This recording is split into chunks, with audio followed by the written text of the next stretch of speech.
PM કિસાન યોજનાનો 4,000નો હપ્તો મળશે.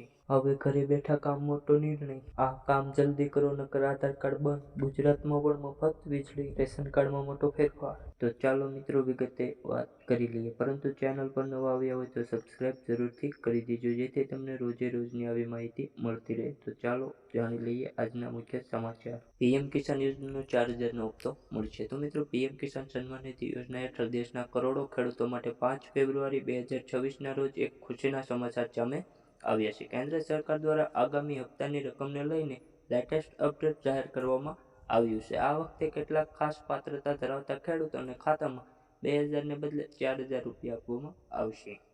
હવે ઘરે બેઠા કામ મોટો નિર્ણય. ગુજરાત સરકારે એક મહત્વનો નિર્ણય લીધો છે. આજે મળેલી કેબિનેટ બેઠકમાં એવો નિર્ણય લેવાયો છે કે શાળાઓ શરૂ થતા પહેલા 1 એપ્રિલથી વિદ્યાર્થીઓ અને વાલીઓને આવકનો દાખલો સહિત બીજા 18 જેટલા વિવિધ પ્રમાણપત્રો ઓનલાઈન મળશે, જેના કારણે 80 લાખ લોકોને સીધો ફાયદો થશે. તો મિત્રો, જે આપણે આવકના દાખલા કઢાવવા માટે જે વાલીઓ અને વિદ્યાર્થીઓને ધક્કા થતા, તે હવે ખતમ થઈ જશે, કારણ કે હવે ઓનલાઈન દાખલા મળી રહેશે. તો મિત્રો, આનાથી ઘણા લોકોને સીધો ફાયદો થવાનો છે.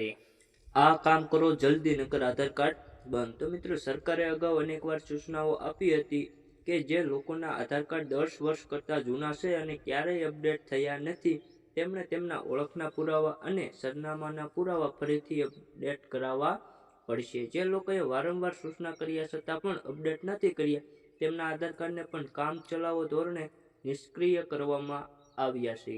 યુઆઈડીએઆઈ મુજબ ડેટાની સચોટતા જાળવવા માટે દર 10 વર્ષે બાયોમેટ્રિક અને ડેમોગ્રાફિક વિગતો અપડેટ કરવી જરૂરી છે. આ પ્રક્રિયા ઓનલાઈન અથવા નજીકના ગમે તે આધાર કેન્દ્ર પર જઈને પૂર્ણ કરી શકાય છે. તો મિત્રો, સરકારે અનેકવાર સૂચનાઓ આપી છે કે જે લોકોના આધાર કાર્ડ જૂના છે તેમને અપડેટ કરાવવા જરૂરી છે, પણ તે છતાં પણ ઘણા લોકોએ હજુ અપડેટ કરાયા નથી. તો મિત્રો, તેવા આધાર કાર્ડને પણ કામચલાઉ ધોરણે નિષ્ક્રિય કરવામાં આવ્યા છે. એટલે મિત્રો, જો તમારે બાકી હોય તો નજીકમાં અથવા તો ઓનલાઈન તમારે આધાર અપડેટ કરવા જોઈએ. ગુજરાતમાં પણ મફત વીજળી. તો મિત્રો, ભારતમાં 5 રાજ્યોમાં મફત વીજળી મળે છે. તો વાત કરીએ તો દિલ્હીમાં 200 યુનિટ મફત વીજળી આપવામાં આવે છે, જ્યારે ઝારખંડમાં 125 યુનિટ મફત વીજળી આપવામાં આવે છે, અને રાજસ્થાનની વાત કરીએ તો તેમાં પણ 5 લાખ પરિવારને 300 યુનિટ વીજળી આપવામાં આવે છે. હિમાચલ પ્રદેશમાં 125, તો પંજાબમાં 300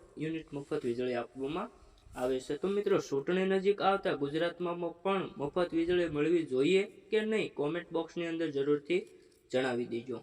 રેશન કાર્ડની અંદર મોટો ફેરફાર. તો મિત્રો, ગુજરાત સરકારે એક મહત્વપૂર્ણ નિર્ણય લેતા રેશન કાર્ડને ઓળખ અથવા રહેઠાણના પુરાવા તરીકે માન્યતા આપવાનું બંધ કરી દીધું છે. હવે રેશન કાર્ડનો ઉપયોગ માત્ર જાહેર વિતરણ પ્રણાલી મારફતે રેશન મેળવવા અને ગેસ કનેક્શન માટે જ મર્યાદિત રહેશે. તો મિત્રો, રેશન કાર્ડમાં મોટો ફેરફાર થઈ ચૂક્યો છે. તો અમે મહત્વપૂર્ણ નિર્ણય લીધો છે કે રેશન કાર્ડને ઓળખ અથવા રહેઠાણના પુરાવા તરીકે માન્યતા આપવાનું બંધ કરી દીધું છે. આનો ઉપયોગ ખાલી માત્ર જાહેર વિતરણ પ્રણાલી મારફત રાશન મેળવવા અને ગેસ કનેક્શન માટે જ મર્યાદિત રહેશે, જેની ખાસ નોંધ લેવી મિત્રો. તો મિત્રો, વિડીયો પસંદ આવે તો એક લાઈક કરી દેજો, અને ચેનલ પર નવા આવ્યા હોય તો સબસ્ક્રાઇબ કરી વિડીયોને એક લાઈક કરી દેજો.